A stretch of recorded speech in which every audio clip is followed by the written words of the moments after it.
Hi everyone welcome back. Top 10 highest grocery films చూద్దాం ఇండియాలో latest ఇది video.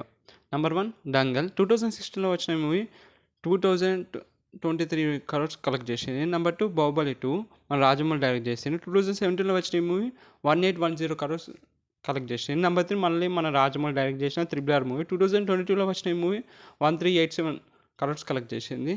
Number 4 KGF chapter 2 Prashanth Neel డైరెక్షన్లో 2022లో వచ్చిన ఈ మూవీ 1200 CR కలెక్ట్ చేసింది. నెంబర్ 5 షారుఖ్ ఖాన్ జవాన్ 2023లో వచ్చిన ఈ మూవీ 1148 CR కలెక్ట్ చేసింది. నెంబర్ 6 మన ప్రభాస్ కల్కి 2024లో వచ్చిన మూవీ 1200 CR కలెక్ట్ చేసింది. ఇంకా కలెక్ట్ చేస్తూనే జవాన్ దాటిపోతుంది. Number 7 Pathaan 2023 release 1050 CR collection. Number 8 Bajrangi Bhaijaan 2015 release 969 CR collection. Number 9 Animal 2023 release 917 CR collection. Number 10 Secret Superstar 2017 release 905 CR collection.